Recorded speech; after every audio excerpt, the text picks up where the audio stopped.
thank you everyone for coming out on this blustery evening. I'm Sarah Chin. I'm the Executive Director of the Center for Lesbian and Gay Studies, CLAGS, and I'm delighted to welcome you to the 18th Annual David R. Kessler Lecture in Lesbian and Gay Studies.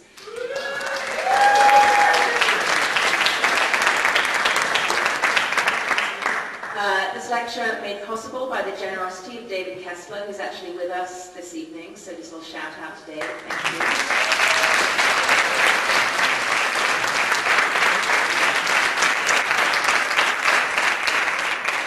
Thank you. We have a hot crowd tonight. It's really the highlight of our year here at CLAGS because it allows us to honor someone who has made a lifetime contribution in the field of LGBT studies. And this year, it is my distinct pleasure to honor Sarah Schulman.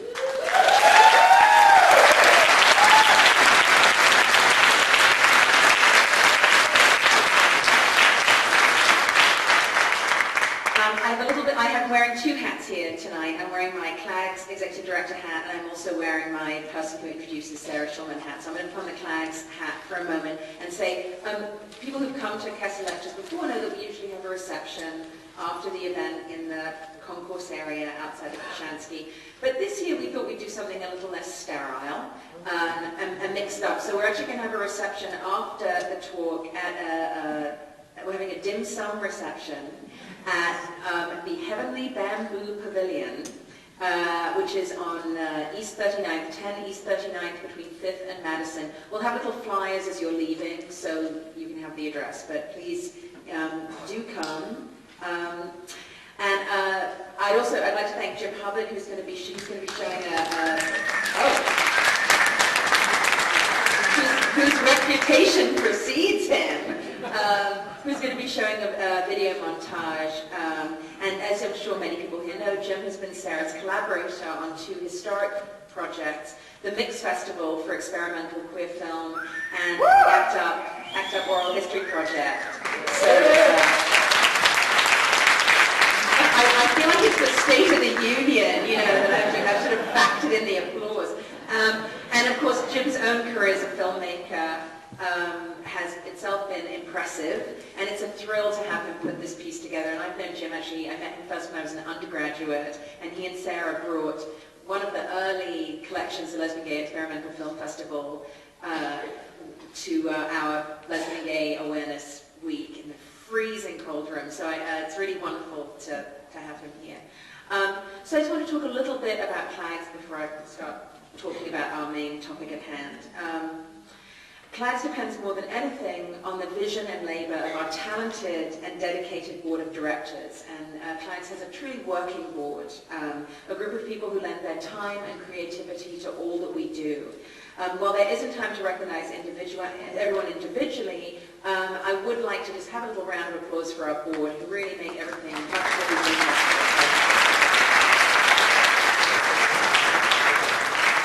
And board members, I hope that you will identify yourselves at the Heavenly Bamboo Pavilion so that attendees can chat you up.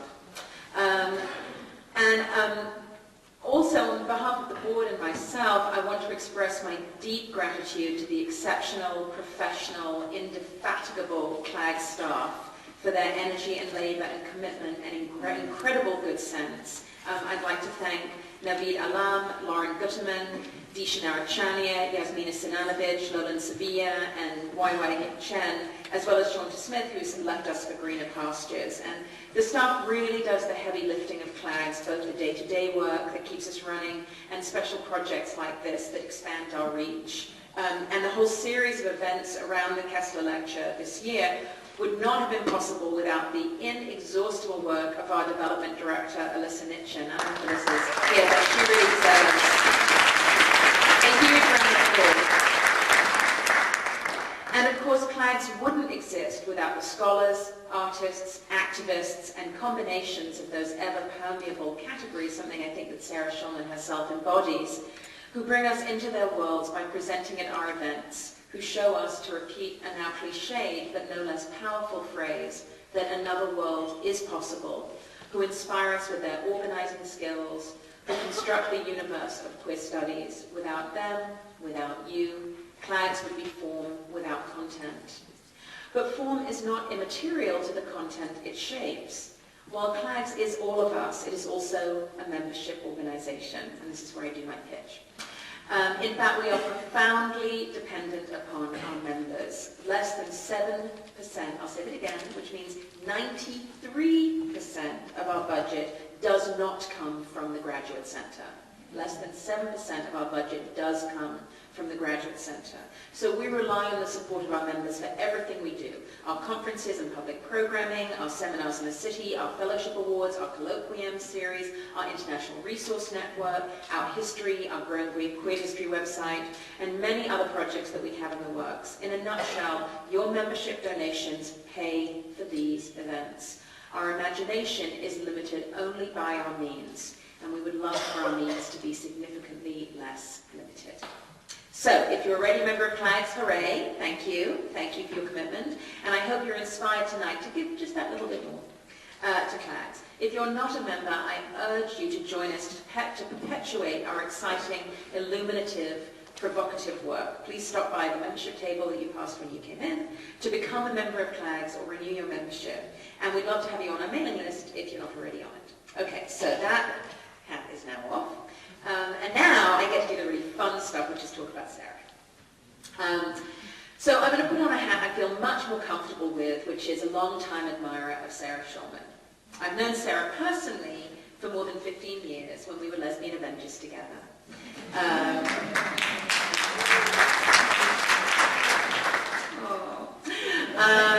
But in many ways I knew her, or at least knew of her, well before then. The first lesbian book I ever read in 1986 was her second novel, Girls, Visions, and Everything. If Woody Allen's Manhattan is a love letter to one kind of New York, a New York of ambivalent Upper East Side Jews and the women who love them, then Girls, Visions, and Everything is a love letter to a very different kind of New York. A city full of lesbian performance artists, junkie neighbors, East Village apartments, and sticky summer tarmac. Girls, Visions, and Everything is still one of my favorite novels of any kind, let alone lesbian novels. And in the mid-1980s, it was Sarah Schulman's vision of lesbian life that formed my dyke imagination.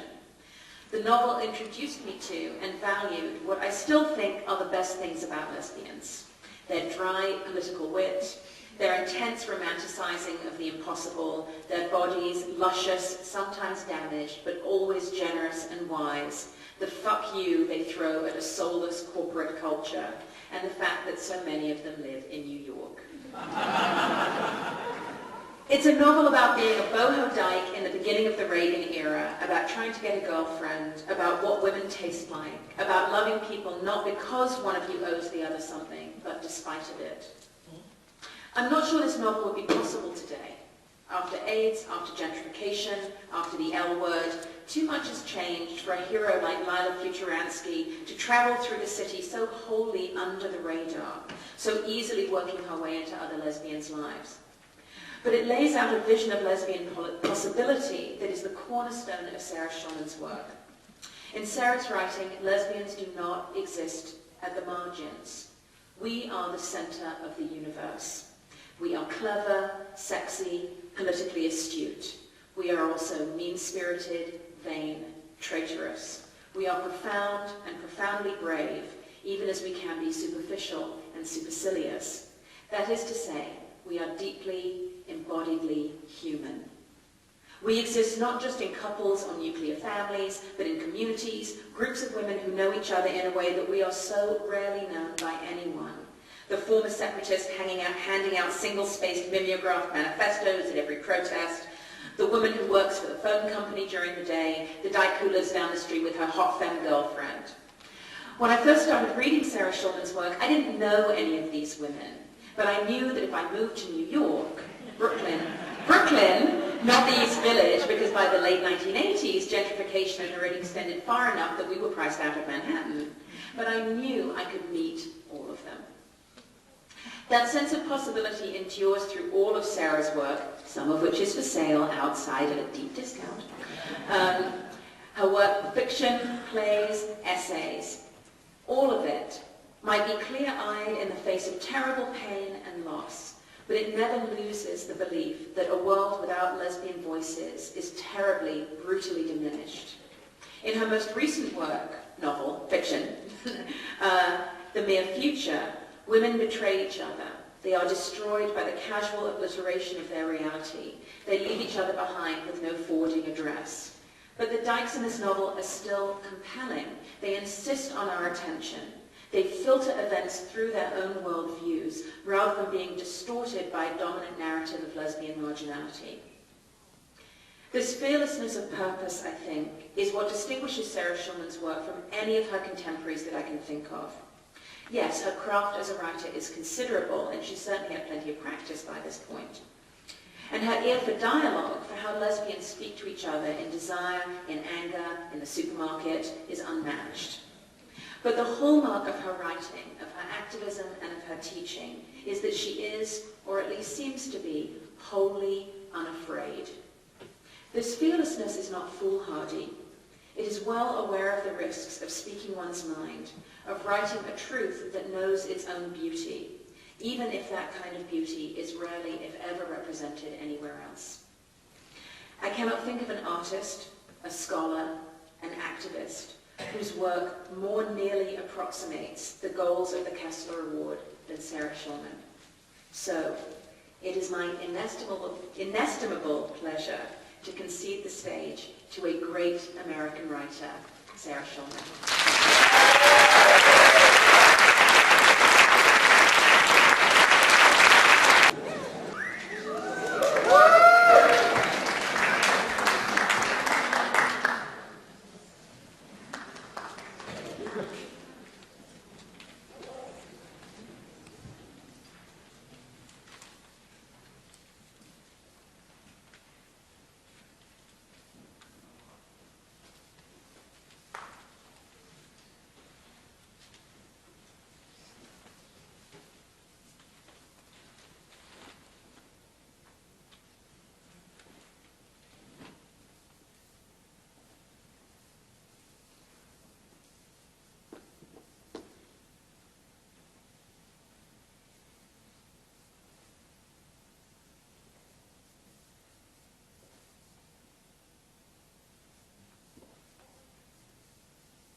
Gay fiction, once a tiny genre, is growing and finding a heterogeneous audience.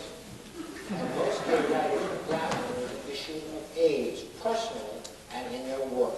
Three of the best known are with us. Edmund White is the author of many novels and non-fiction books. He's working on a biography of the gay French playwright Jean Genet. He's also working on a series of novels on gay life. The first two were A Boy's Own Story and The Beautiful Room is Empty. Andrew Holland is author of the novels Dancer from the Dance and Nights in Aruba. He writes for New York Magazine and Christopher Street Magazine, and his nonfiction essays have been compiled in Ground Zero. And Sarah Schulman is author of the horror story After Dolores and the new People in Trouble. We are losing humanity rights. And our language is being affected by this loss. Our language is a loss of, it's about loss, it's about grief, it's about militancy. Our language is also being sensitive. These writers here write in relationship to AIDS. We'll let them speak for themselves. Let me go down and take this opportunity to kind of introduce the panelists.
This is CUNY TV, Channel 75.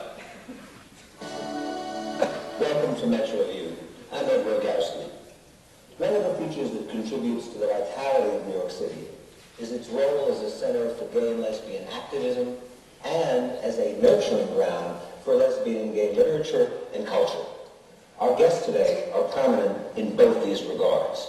Sarah Schulman, author and activist, her most recent book, My American History, Lesbian and Gay Life During the Reagan and Bush Years. Sarah is the author of 5 novels, a founder of the Lesbian and Gay Experimental Film Festival, a founding member of the Lesbian Avengers, and a myriad of other activities, some of which we'll get to. Welcome to a special Lesbian Central presentation and conversation with Kate Millett and Sarah Schulman. Welcome.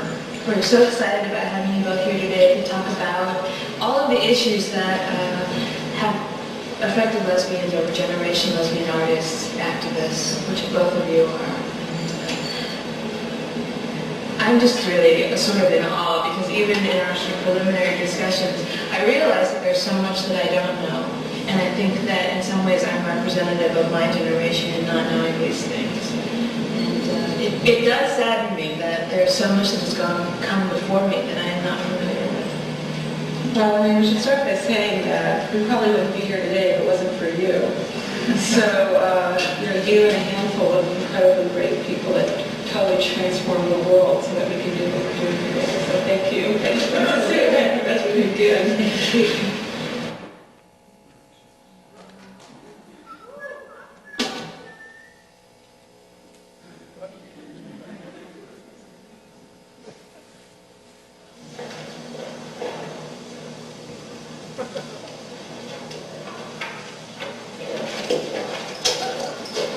Hey, sister, how you doing?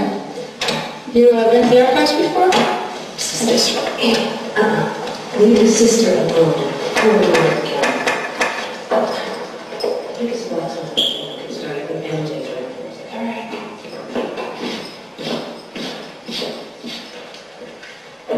Welcome to the Center for Lesbian Information and Technology.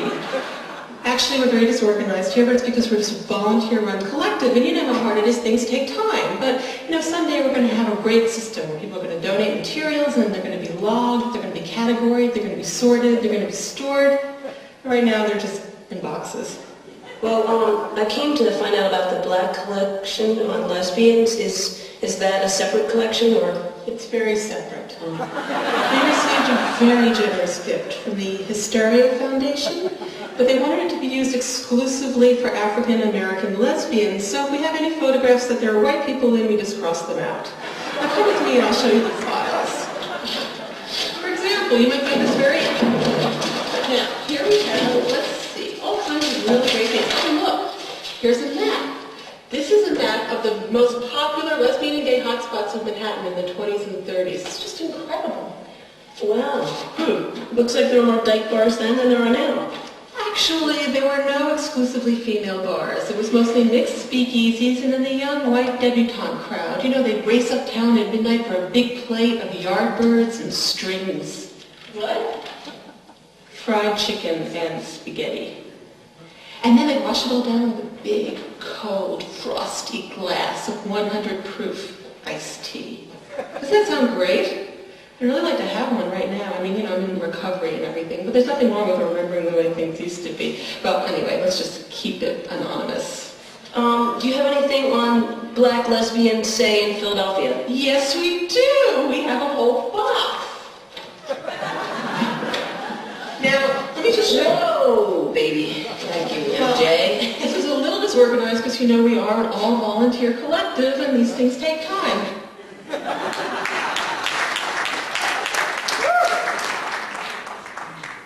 The final delay in 1993 was devastating.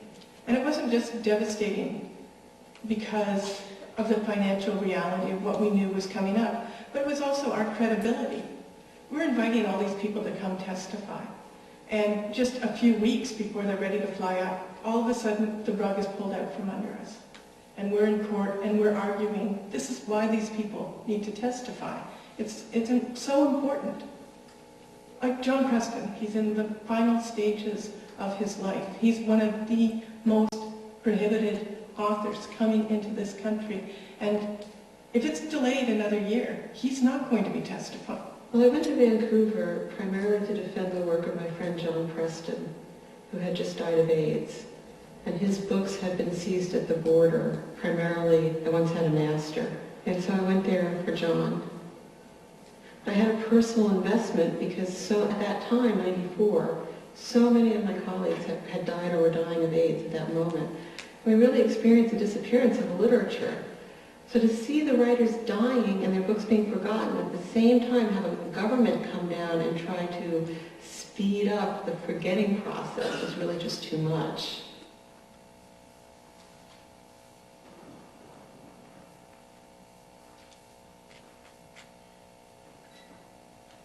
You're here.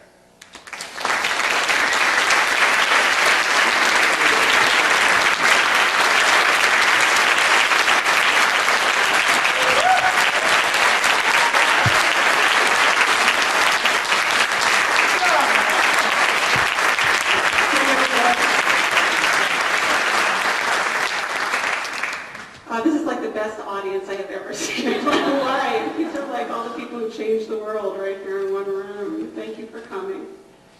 I'm going to talk for about an hour, so relax. Is there a buzz? Yeah. How do we fix that?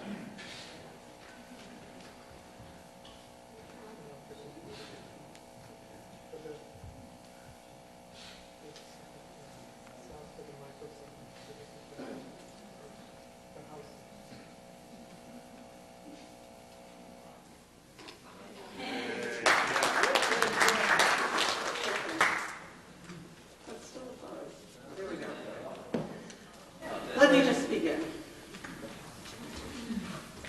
Despite the emphasis on gay marriage and parenthood that has overwhelmed our freedom vision,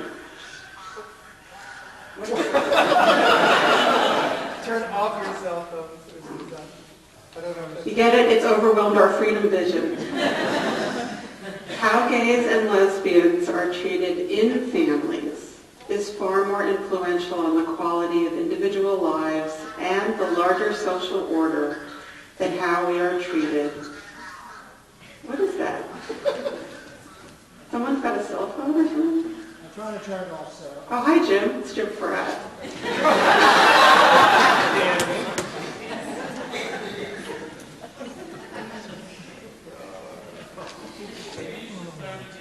Okay.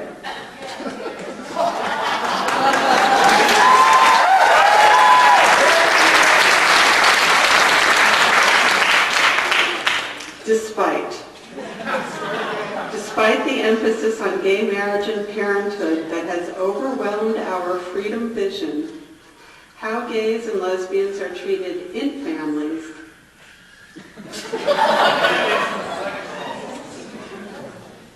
is far more influential on the quality of individual lives and the larger social order than how we are treated as families.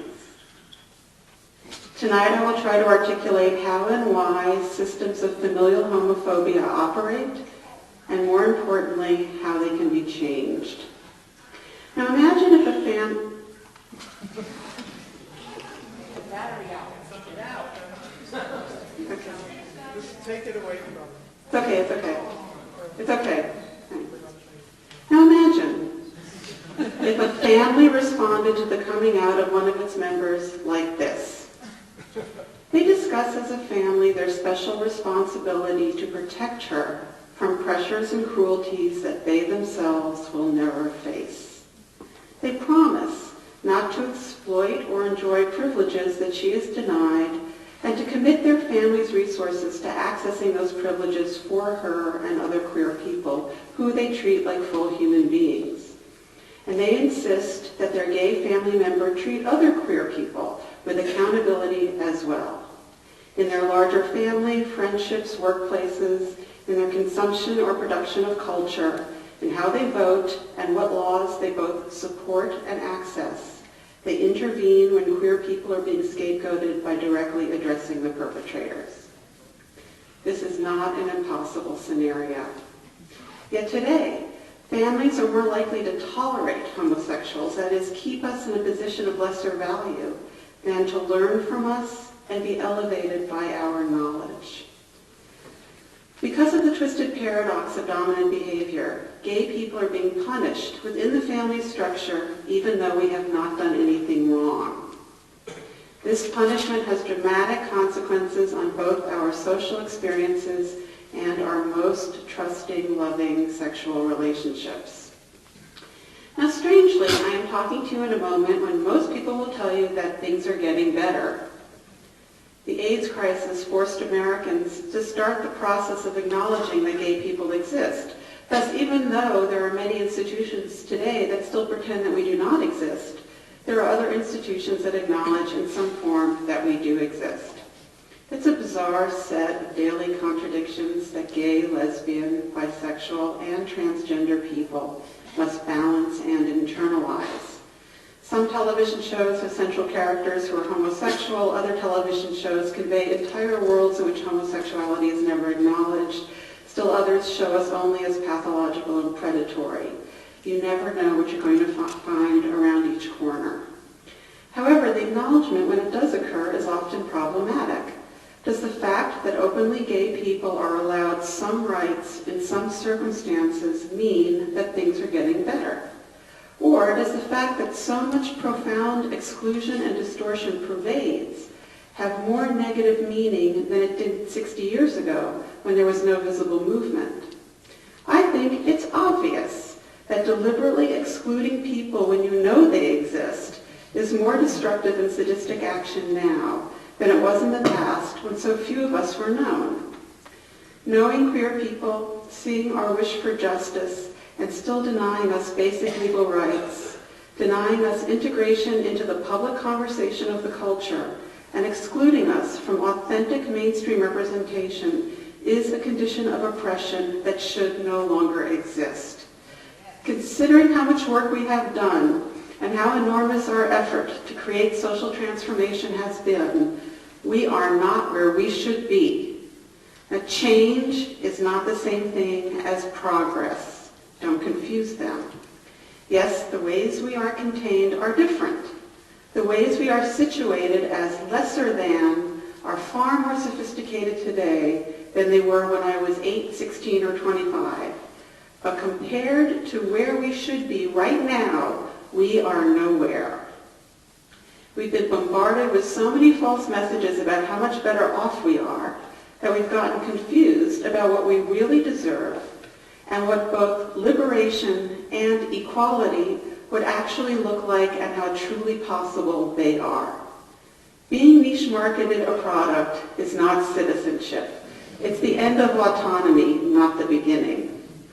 Now, it is true that there will always be some people for whom monogamous coupling for life is the best option, and gay people on that path should have full legal equality. Of course, many gay people do not equate monogamy and marriage, and just you wait until straight allies figure that one out.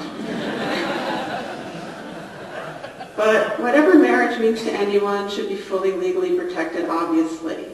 But there is an ideology emerging from our paid leadership, positioning the pretense of monogamous life coupling as the best and superior and most desirable way to be gay.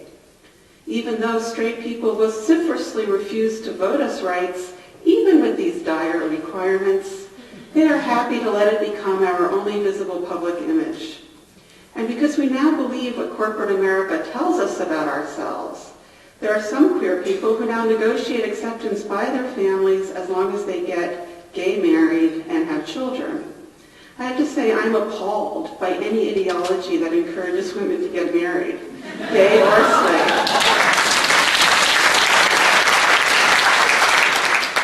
This marketing of gay marriage has gotten us off track of thinking critically about the truth of our own condition and how to create radical social change.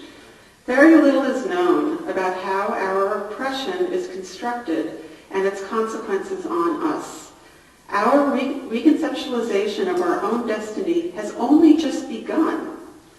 And the most progressive impulses in American life, Black power, feminism, and gay liberation, were rooted in agendas that came from real people's true lived experiences in contrast to the lie of who they were being told they were. But we, LGBT people in the year 2009, are listening to everyone but ourselves. We listen to corporate culture, corporate media, Hollywood, our president, our insipid national organizations, Showtime, and Ellen. We have let all this noise obscure what we are really experiencing. For example, when I look at what I am really experiencing today in the American theater and U.S. publishing, things are worse for authentic work with lesbian protagonists than they have ever been in my lifetime. How can it be that things are getting better if there's not a single lesbian play in the entire American repertoire? In 1992, there were 5 or 6 lesbian novels published by mainstream presses every year. Today, it is one every 2 or 3 years. When we need them the most, we are dismantling our most effective apparatus. Subculture that produces authentic representation of our true experiences. The culture of opposition in which we refuse to be lied to or about. And most importantly, the community relationship, which has historically been our richest and most humanizing creation. If we had lived in privatized family units in 1984, in the way that we are told to do in 2009, we never would have been able to respond so effectively to the AIDS crisis. Could we rise to the occasion so magnificently today? If you look at our recent track record, now that things are so much better, today we are unable to win anything. This twist, calling a constant state of injustice progress, gets played out in a number of distorting ways, where we pretend that we are accepted when we are not. For example, having a gay character in a book, play, film, or television show falsely codes that work as progressive. Often it even results in the work winning an award from GLAAD. But if the actual meaning and content of the specific representation is examined, many of these are retrograde. They often portray the gay person as alone, lesser than, a sidekick in the Tonto role, or there to provide an emotional catharsis to make the straight protagonist or viewer a better person. What current cultural representations rarely present are complex human beings with authority and sexuality who are affected by homophobia in addition to their other human experiences, human beings who are protagonists. That type of depth and primacy would force audiences to universalize to gay people, which is part of the equality process. It would also force an acknowledgement of heterosexual cruelty as a constant and daily part of American life. These oppressive conventions and structures are kept in place by some concrete strategies. One crucial strategy is the use of false accusations to maintain gay people's subordinate status. False accusations are inaccurate and misleading statements about queer people and about homosexuality that force us to live with the burden of the stigma that we don't deserve and to then pay the emotional and social price of having to prove innocence that should not have to be proven. There is little more demeaning than being forced to prove something that is obvious. And the most typically vulgar false accusation homosexuals face is that homosexuality is somehow wrong and or inferior to heterosexuality. This is the typical smokescreen kind of argument, an argument so ridiculous and in fact insane, with no basis for justification, that to have to refute it is itself dehumanizing. We know the pattern. Perpetrator falsely accuses victim in order to create a smokescreen that obscures the perpetrator's own agency. I say it's a smokescreen because in addition to placing an unwarranted burden of proof on the gay person, it obscures the real issue at hand, namely the perpetrator's homophobia. Another typically vulgar false accusation is the charge that gay people should be kept away from children. Sadly, gay people have wasted a lot of energy and self-esteem trying to prove how child-friendly we are, even to the point of feeling that we have to have children to be fully human or to be treated as fully human by our family or government. Today, in an act of diminishment, there are even some gay people who use having children as proof that we deserve rights, respect, and representation. This, of course, suggests that lack of children is a sign that something is wrong with us, that we are dangerous and deserve to be outside of power. These, of course, are the most obvious and bottom-of-the-barrel false accusations, but there are also many more sophisticated false accusations that are just as damaging. For example, homosexuals are a special interest group, while heterosexuals are objective and neutral. Homosexuals' feelings are not as important as heterosexuals' feelings. Homosexuals have to prove that they are deserving of privileges that heterosexuals take for granted. Homosexuals should universalize to heterosexuals in order to enjoy representation, but heterosexuals should not have to show any interest outside of their own experience.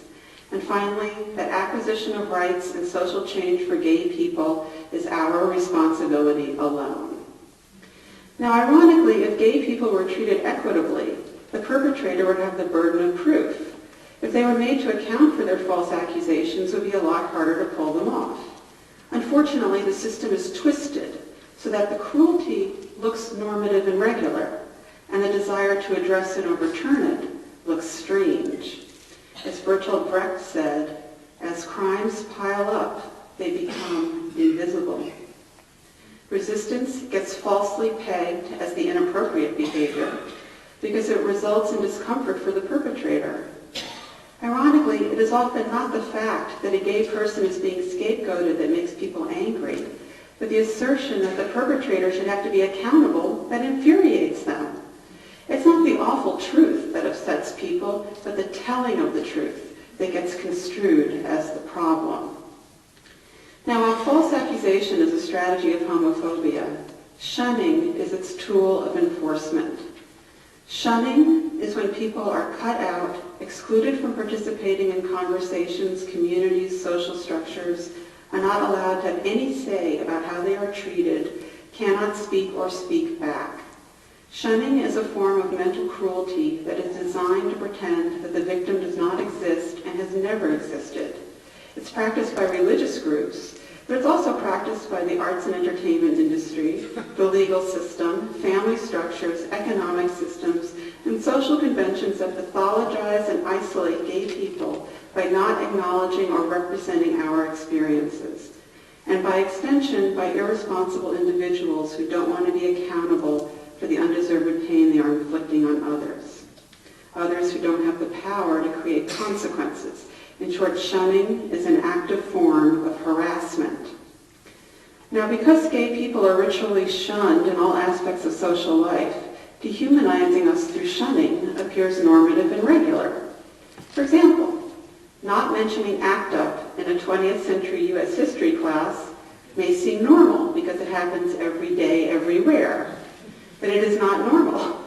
It is an assault on your inherent right to be acknowledged as part of the history of your own country. That you cannot walk into a major American theater and see a multi-character play with a lesbian protagonist is true every second of every day.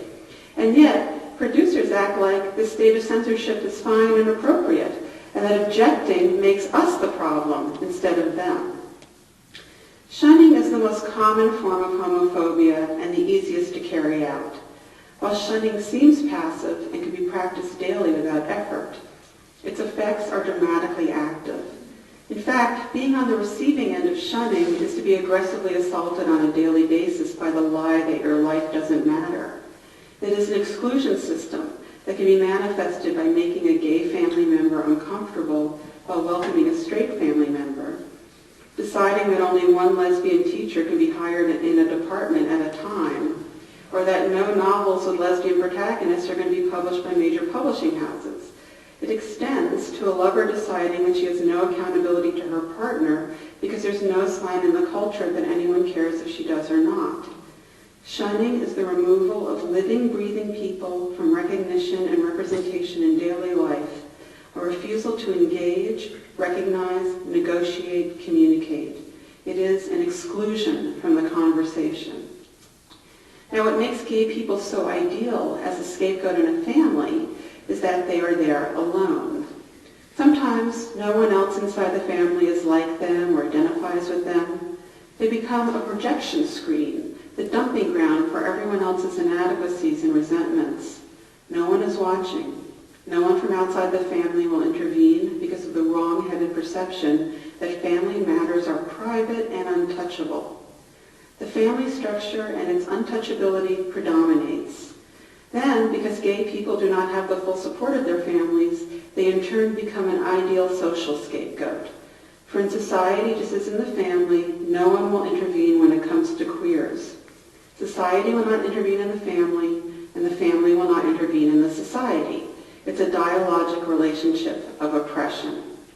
Imagine what would have happened if the families of the 500,000 Americans who died of AIDS had demanded justice. We would not have a global AIDS crisis today.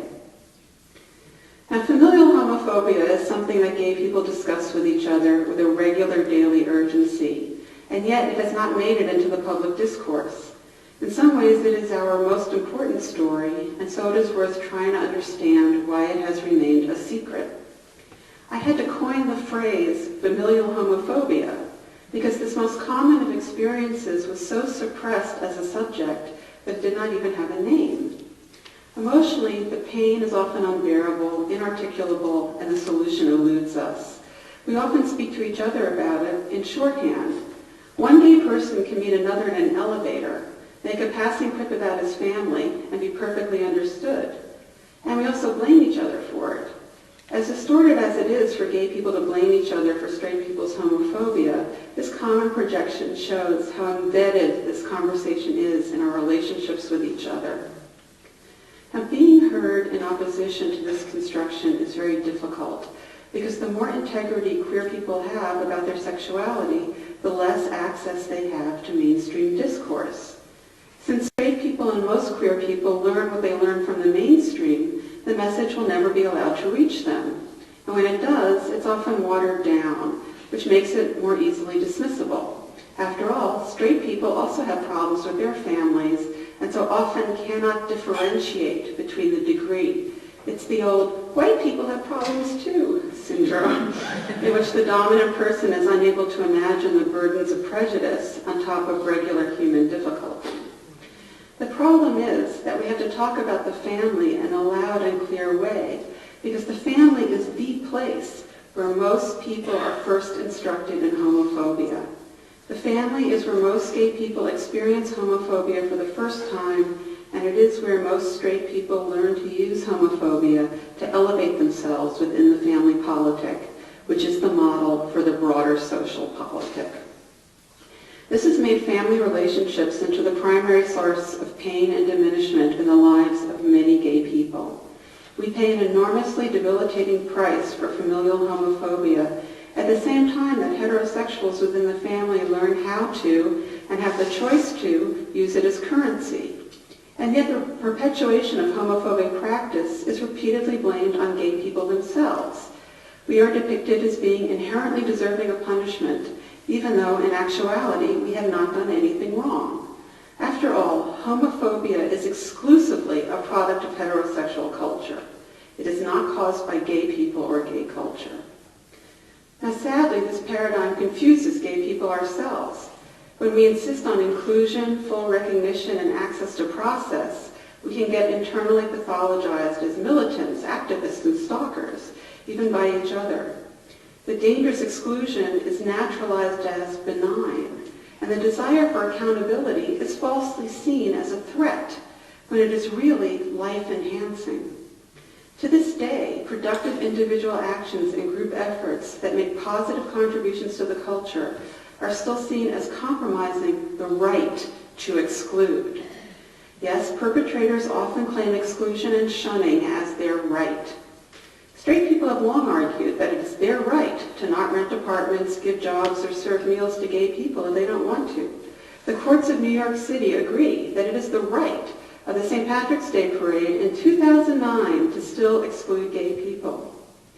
Families have felt unfettered in excluding or shunning gay family members because they know that no one will make them be accountable. And imitatively, gay people have felt free to exclude their partners from custody of the children they raise together simply because the courts don't recognize the partner's rights, and they don't expect their queer friends to intervene. Many gay people take advantage of the lack of systems of accountability to exclude lovers and friends from emotional and material processes that straight people can access through the legal system and the social expectations of others. Because of supremacy ideology masquerading as reality, we are often brainwashed into seeing familial homophobia as our own individual problem, instead of an institution of cruelty on a continuum from the government to your boyfriend. We often see it within the specificities of our own families, and we often have to enter those families and deal with these problems alone. But why should we? Why shouldn't we call up each other's families and tell them that the person they are hurting matters to us, that this person has a context and other people who are accountable to her? Right now, homophobic families face no consequence for their actions. Why shouldn't we create consequences?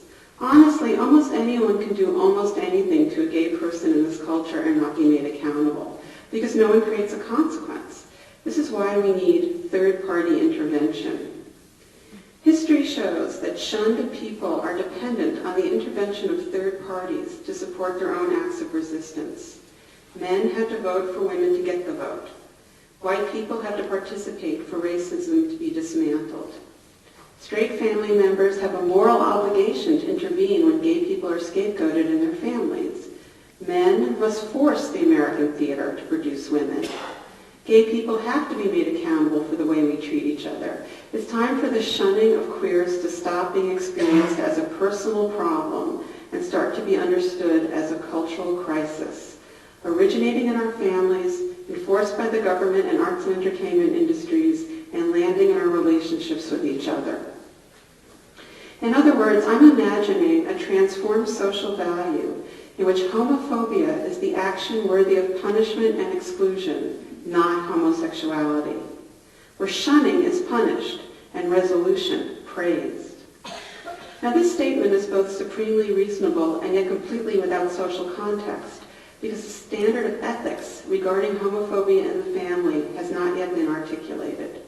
Instead of focusing on the homophobia as the subject of inquiry, the great distortion has been to interrogate the origins of homosexuality. Today, there's a national obsession with proving that homosexuality is one thing with one cause, which liberals believe is rooted in a biological deficiency or abnormality, and Christians believe is rooted in choice and subject to conversion. In order to develop a vision of how to eradicate homophobia within the family, we must reject completely any framework that maintains homosexuality as a category of deviance that needs to be explained, and instead focus entirely on the origins of and solutions to homophobia. This means focusing on the perpetrators, their motives, consciousness, and actions, for the purpose of creating deterrence necessary for gay people to have healthier emotional lives. Now, many natural and unavoidable mistakes have been made as the gay liberation movement tried to first grasp, then understand, and then convey the system of cruelty by heterosexuals towards homosexuals.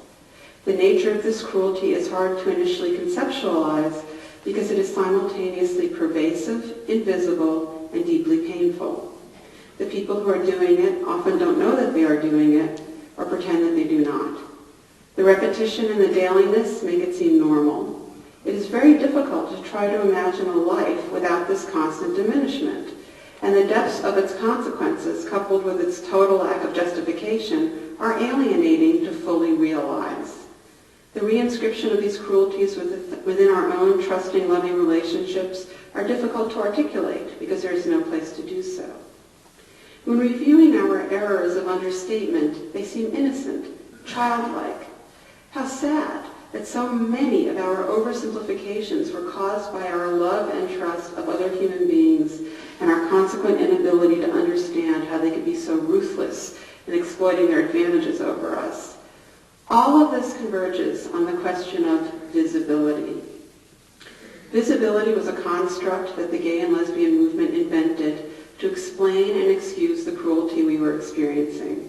We denied that it was intentional. Instead, we invented the idea that it was an inadvertent consequence of heterosexuals having a lack of information about what we are really like. If they would discover how we truly are, they would not want to hurt us. And since they were doing everything imaginable, using every social institution to make it impossible for us to be truly seen, we would have to subject ourselves to extreme violation in order to force a cathartic experience for them that would make them better. This process required shock troops of certain stupendously courageous gay and lesbian individuals to come out and be fully subjected to the force of punishment, thereby creating the inevitable social change that we felt would accompany recognition. Some of us forced them to see us, expecting that, once they would see us, they would love us, and then realize that our disenfranchisement was morally wrong, and they would then join with us in correcting these structures of exclusion, both emotional and social. The plan was that the vanguard homosexuals willing to take the punishment would then make things easier for other, less courageous ones looking on from the wings, waiting for this battle to achieve a more equitable field. These others could then enter the process with progressively fewer degrees of loss, but filled with recognition for their brave predecessors and what we had done for them. Looking back at the way we created the issue of visibility as a strategy for change is a painful confrontation with the realization that it was an engagement with magical thinking. We believed that straight people hate and hurt us because they don't know us. If we could have visibility, they would realize that we are fine and would accept us. This theory has been disproven by history. Now we have enormous visibility, and the hatred and overt campaigns against us, ranging from commodification to constitutional amendments to dehumanizingly false representations in popular culture, have intensified and become more deliberate. Clearly, ignorance was not the determining factor in what caused homophobia. There is much more volition on the part of the homophobes than we ever imagined.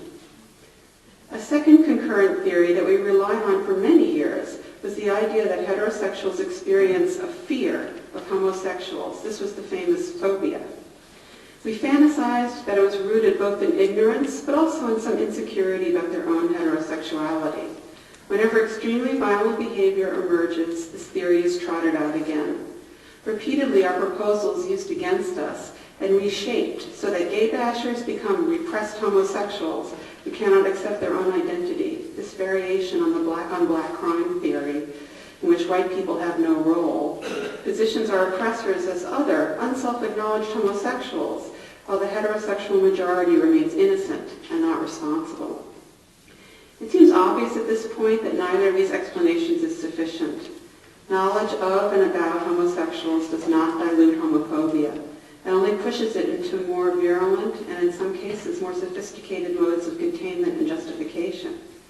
Simultaneously, it is clear that the people who benefit from these configurations are not hidden homosexuals, but rather the heterosexual majority. What is most difficult to face, but increasingly obvious, as gay visibility provokes containment but not equality, is that homophobes enjoy feeling superior, rely on the pleasure of enacting their superiority, and go out of their way to resist change that would deflate their sense of supremacy. Homophobia makes heterosexuals feel better about themselves. It's not fear, it's fun. We know from photographs of happy picnicking white families laughing underneath the swinging body of a tortured lynched black man, or giggly white U.S. soldiers leading naked Iraqis on leashes, or terrified, humiliated Jews surrounded by laughing, smiling Nazis, that human beings love being cruel. They enjoy the power and go far beyond social expectation to carry out the kind of cruelty that makes them feel bigger. In short, homophobia is not a phobia at all. It is a pleasure system. Now, on the bulletin board at a women's center, I noticed a posted saying clipped from a magazine. Equality is not when the female Einstein gets promoted to assistant professor, but when female mediocrities can climb as quickly as male mediocrities. I thought long and hard about this statement. The first part is recognizable, familiar to any woman of outstanding ability or accomplishment. But the second part increasingly disturbed me. If male mediocrities can move forward, how can female mediocrities join them? By definition, the rapid rise of mediocre men means that caste, not ability, is the measure. Their presence in positions of authority and power are stand-ins for other people of greater ability, whose caste profile excludes them from access. It would be technically impossible for female mediocrities to rise as long as male mediocrities still hold the power. There are just a limited number of places. Now, inherent in this conundrum is one of the fundamental problems that keeps us from honestly facing the phenomenon of familial homophobia. This is the problem of a false discourse of tolerance. This discourse states that people who have been unfairly excluded from fully expressing themselves, fully participating in their families, i.e. their societies, can be painlessly included without anyone else's position having to be adjusted. The truth, however, is that there will never be equality for women until male mediocrities can no longer rise. People of color will be able to take their rightful spot only when mediocre whites are removed from power. If success means opportunity at one's level of merit, those now falsely inflated would be removed from the category of successful. This necessary equation, one that no one wants to admit to, reveals the frightening truth. Oppressed people, people unfairly excluded from full participation, cannot have their rightful place until the people who exclude them experience a diminishment of their own access and power. No matter how much we pretend otherwise, one cannot happen without the other. Similarly, gay people will never have a full and fair place in the family structure until straight people have less currency, less entitlement, and less power than they currently hold. In other words, until the family structure is reimagined to serve gay people more and thereby service straight people less. To pretend that straight people can keep all their advantages while gay people can be allowed to access them is preposterous. Gay people's exclusion is predicated on straight people's privileges. Only if they have fewer privileges will there be less exclusion. As history has shown us, when black people can sit in front of the bus, more white people have to stand. When jobs open up for women, they become more competitive for men. When a woman playwright gets produced, one less man gets to speak. In the attempt to shift from a caste-based system of privilege and access to a democratic family, social world, and workplace, opportunity becomes increasingly based on merit, ability, and appropriateness, and less on gender, race, or sexuality. So people whose power resides in oppressive systems get demoted. Once we understand that process, we can have a clearer idea of what is at stake in familial homophobia and what will change by dismantling it. And they realize this because when you ask them to be accountable, they become enraged. Frankly, I often find that the myth of the angry lesbian, angry woman, angry black man is really the rage of the dominant culture person of being asked to look at themselves realistically. They're so furious that they see the other person's productive, positive action for change as threatening. Now, familial homophobia begins at the beginning of the gay person's life. It usually starts as a false set of standards by which the gay person's behaviors and emotions are pathologized. That is, things that are good and true about them are treated as bad and wrong. The gay person has a number of possible reactions to this pathologization, all of which are ultimately punishing and destructive to our lives. We can obscure our homosexuality in order to avoid being punished when we have done nothing wrong, but this is a brutal form of punishment in itself. We can continue to behave as though nothing is happening while being consistently subjected to diminishment, or we can object to the distorted behavior of the homophobes in question. Now, unfortunately, this last option, which is the most appropriate, is the one that will ultimately cause the most punishment. Homophobia as a system does not tolerate opposition. Gay people are expected to capitulate and to be grateful for crumbs. When they are not, it's seen as even more of an example of how troubled they are, how mentally ill, how maladjusted, bad, angry, and wrong. When the originating action of homophobia has the consequence of making them angry or upset, they then get blamed for being angry or upset. And that result gets repositioned as the justification or cause for their oppression. The more they take the noble, responsible, and mature action of resisting homophobia, the more they are viewed as troublesome, inappropriate, and detrimental. The reason that the existence of homophobia and the practice of homophobes are able to render good, honest, caring, productive, dignified people as pathological is because homophobia itself is the pathology. It is an antisocial condition that causes violence and destroys families. It not only makes society punish and exclude people, but it punishes these same people for trying to restore the larger society to sanity. The perpetrators, who are the destructive ones, are described as the neutral standard of behavior, while the people who are not only victimized but have the decency to fight back, the most beautiful model of social responsibility, are described as expendable and undesirable. The final ironic twist is that whenever a situation does arise in which homophobia is pointed to as being socially destructive or personally wrong, the homophobe tends to actually blame his own behavior on gay people themselves. And there are always gay people willing to point the same finger. Gay people have been persuaded that tolerating or being complicit with prejudice in order to be loved is love. It's not.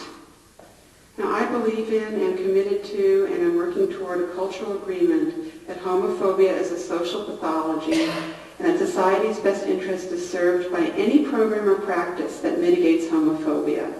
The family is the best place to start because the family is where people first learn its power.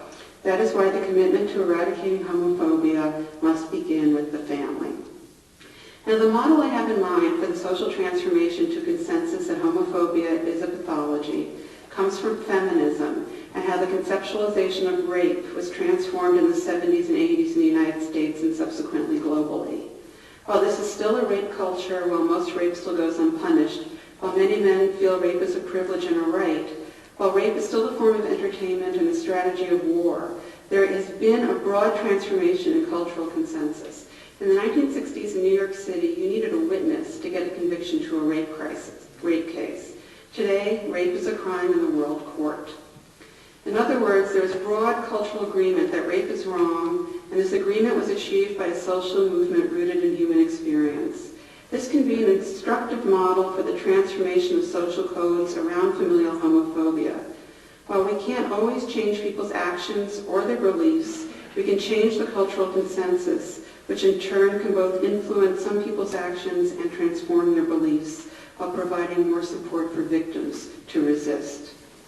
The reality is that people with power can never be persuaded to give it up, but they can be forced. Look at the experience of ACT UP, a despised group of people who had no rights and were facing a terminal illness, abandoned by their families and government, joined together and forced this country to change against its will, thereby saving each other's lives. But you can't change other people, you may cry. Some people will always insist that oppressive behavior is unchangeable. But anyone who has been violated has had their life changed by another human being. It's perpetrators who we are constantly told cannot be changed. Not so. As Audre Lorde, who was my college professor at Hunter College, made our class write down in our notebooks, that you can't fight City Hall is a rumor being spread by City Hall. After all, 40 years ago, if people heard a neighbor being beaten by her husband, they were far less likely to intervene or call the police. It was viewed as a private family matter by both the state and civilians. Now, people know that they are supposed to call the police. inherent in that understanding is the belief that the police are supposed to pathologize and interrupt this behavior. This is an enormous cultural transformation. It means that regarding domestic violence, there is now an authority recognized that is larger than the patriarchal family. The same transformation can occur within the realm of familial homophobia, both for victims and for perpetrators. And before I read my conclusion, I want to say that on Monday, Linda Villarosa and I are going to be conducting a conversation about these ideas at Housing Works at 126 Crosby Street. I believe it's at 6:30.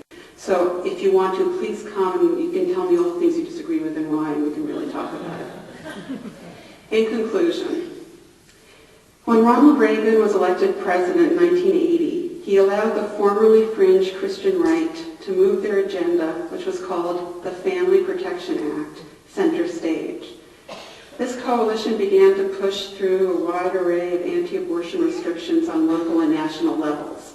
One of these efforts was a federal bill called the Human Life Statute, which would have outlawed all abortion and some forms of birth control.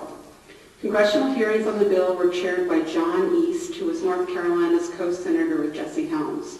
Senator East's hearing prohibited anyone who supported abortion rights from testifying.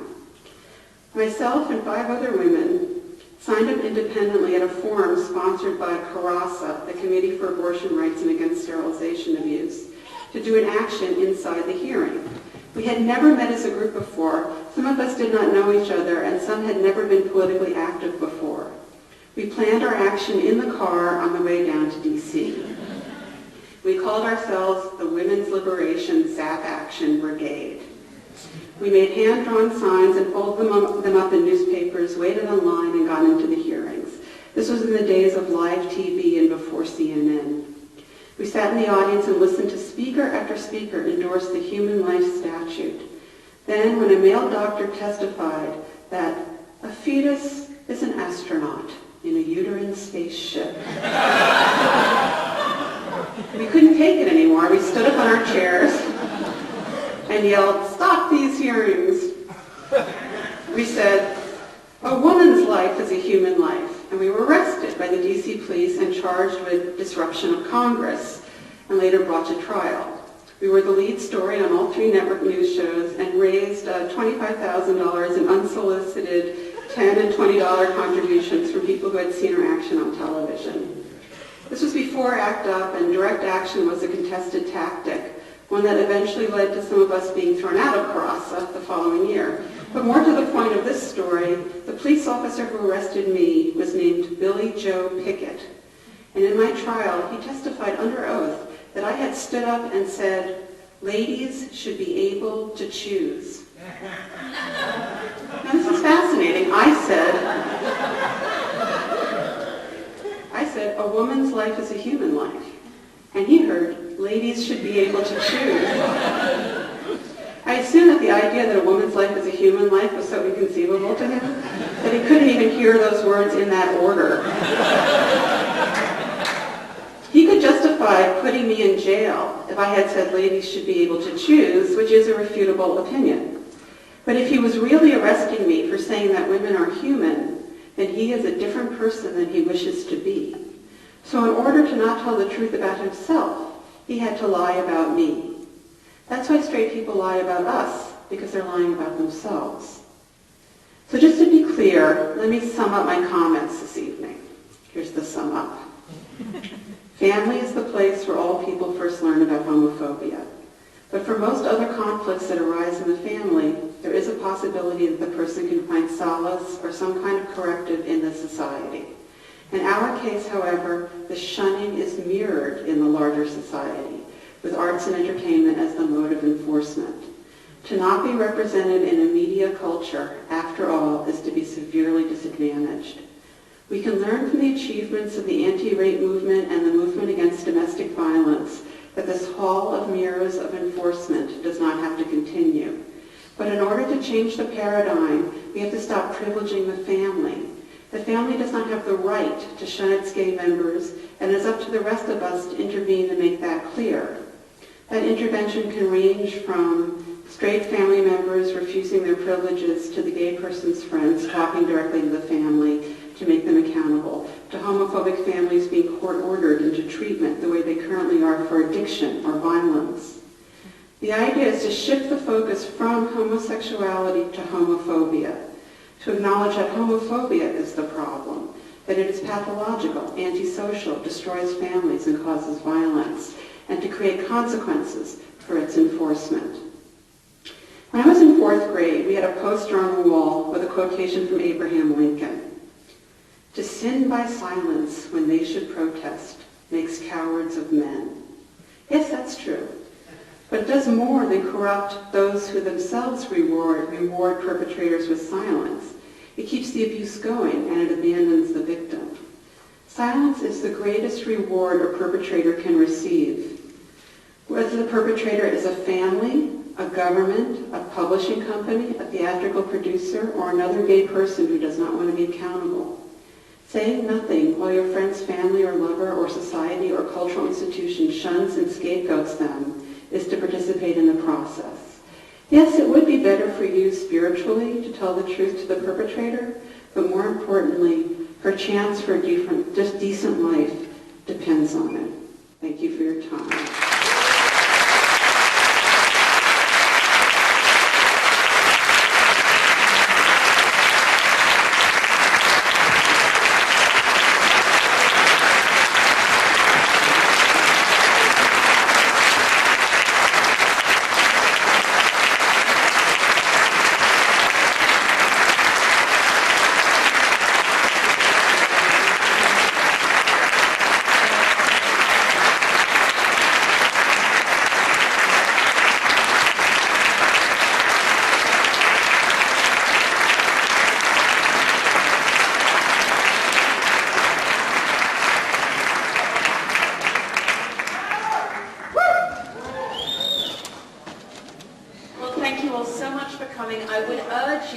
To the event at Housing Works on Monday, where we'll have time for conversation, and Sarah and Linda.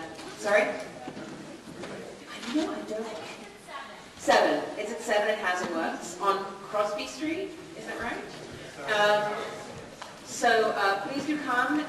The event is listed on the CLAG's website. If you'd like to come and chat with Sarah over dim sum right now at the Heavenly Bamboo Pavilion on 39th between Madison and 5th, please do come on along. And thank you all so much for coming. And become CLAG's members on your way out.